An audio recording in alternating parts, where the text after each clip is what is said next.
le truc, tu vois. Du coup, t'as donné 100 balles à Hugo. Non. Du coup, je suis venu en me disant, je vais trouver un moyen. Et j'ai trouvé un moyen. Je suis comme Nana qui sort, qui me dit, t'as une clope? Je dis ouais. T'as une accrède? Elle me dit ouais. Je rentre. Premier mec que je croise, Hugo. Moi, je le remets, le gars, mais je le connaissais pas. Du coup, je vais le voir, je lui dis salut, je peux t'interviewer, vite fait, on s'assoit. Et je lui dis, il faut que je te montre un truc. Il me dit putain, incroyable, je l'avais perdu, c'était une galère, il a fallu que je la refasse et tout. Et du coup, de là, on a pu sympathiser un petit peu. C'est tout? Storytelling, et oui. Ce soir, je l'ai encore utilisé, mais. Il y a un mineur qui arrive pour me plaquer là. Jean. Jean. Voilà, Jean, et je fais ça. Ok. Et du coup, c'est pédicé. Ouais, et toi? Moi, c'est Pierre. Pierre. Ouais. Et tu fais quoi? Moi, je fais quoi? Moi, je suis cofondateur de The Quest. J'accompagne, ouais. Tu connais? Finance des jeunes. Du monde des boîtes. Mais non. Ouais. C'est énorme. Développer une expérience, là, je suis à un endroit. Il y a encore la vie. Oh putain! C'est vrai! J'étais en train de raconter l'anecdote. C'est à vous, C'était que putain, et là, ça, c'est que je vais m'asseoir à un moment sur la main stage, la salle elle est grande. M'asseoir une place vraiment. Qu'il est à la place, je pense en place où c'est assis. Synchronicité, on appelle ça. T'as suivi la lumière. Ouais, bien sûr. Allez, Ils ont fait ça. Bah, en vrai, The Quest, on a commencé il y a 5 ans. Pour les jeunes abonnés qui pourraient ne pas savoir ce que c'est. The Quest, en vrai, c'est un. Notre objectif, c'est de financer 10 jeunes par an. Donc, en gros, on leur donne 100 000 euros. Et derrière, après, on les accompagne à développer la première version de leur produit. Derrière, on sait pouvoir les amener à réussir. Bien à l'indépendance financière. Ce sont des Ok, et quel stade de. C'est quoi les critères d'acceptation d'un profil? Il n'y a pas de CV, il n'y a pas de. Nous, ce qu'on veut, c'est. Des gens enthousiastes, ambitieux et passionnés. Ouais, et surtout des gens fixés. Sans CD, c'est une obsession dans une zone d'idée.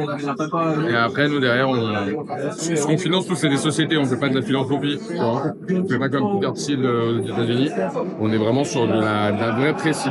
J'ai lu et adoré 01, ça parle beaucoup, mais je comprends pas. Mais lui, il est riche, et maintenant, il fait de la philanthropie où il donne 100 000 euros à des jeunes, avec cette chic de chiffre. Là, tu vois, il y a des mecs de voix qui sont il y a Ethereum, il y a Plasma, donc c'est pas pareil. C'est plus en mode, je finance ton idéation. Mais nous, on est plus, on finance des sociétés, c'est-à-dire que on finance des embryons qui sont très petits, et nous, on est rémunéré en part de la société parce qu'on prend un risque qui est énorme. Là où il y a beaucoup de gens qui se disent faire du précis, alors qu'en réalité, il faut nous citer, c'est-à-dire qu'il y a déjà un deck, il y a potentiellement parfois du revenu, il y a une équipe. Nous, on est là, on les aide à... Ouais, beaucoup sur des profils. Et pour l'instant, on n'a pas trop investi sur des équipes encore. On tend à le faire, mais trouver 10 jeunes pépites par an en France, c'est pas évident non plus. Ouais. Je dirais que ma zone d'expertise, le truc vers lequel je me dirige, c'est le divertissement. Comment est-ce qu'ils vont aller innover? On a des inox packs, et moi, c'est vraiment là-dessus que je planche. Format de divertissement innovant. Tu parles de l'entrepreneuriat comme dans un livre. C'est-à-dire, tu vois, c'est-à-dire que genre, tu donnes beaucoup de concepts, et la réalité, c'est que l'entrepreneuriat, c'est le marché, c'est bon. Ouais, c'est bon, mais c'est surtout, en fait, c'est surtout un mec qui est obsédé, et qui, quand il parle d'un truc, il te dit, mais j'ai même pas envie de l'acheter, mais parce que c'est lui qui me l'a pitché sur cette idée-là, j'ai envie de l'acheter. Ok. C'est ça le truc. Nous, nos entrepreneurs, toi, il y a un de nos entrepreneurs, il est venu nous voir en mode, j'ai monté une assurance dans le Web 3. Le gars, il passait plus de tous les week-ends en boîte, il avait 20 ans, il a dit non, tu vas pas faire d'assurance, c'est encore moins dans le Web 3. Et maintenant, on fait un projet qui sort un peu de notre thèse de financement, mais qui est un projet pour le distributeur aussi, et qui est un projet en physique qui s'appelle Merci Internet. Mais en fait, le truc, c'est que Merci Internet, il le pitch à n'importe qui, le mec tombe amoureux du gars. Je me connais, mec, ça n'avait pas un autre nom avant. Ça paraît. Ah, mais non, je les vois, ouais, non, c'était très. C'était financé au moment où ils sont lancés, ça? Ouais. Ok, ouais, ça avait une bonne gueule de début. C'est pas juste le Parce qu'ils avaient fait un building public, qu'est-ce qu'on prend comme logo, je me rappelle. Ah ouais, bon là ils sont encore en plein public et ça va sortir en mars. Ok, et vous les accompagnez.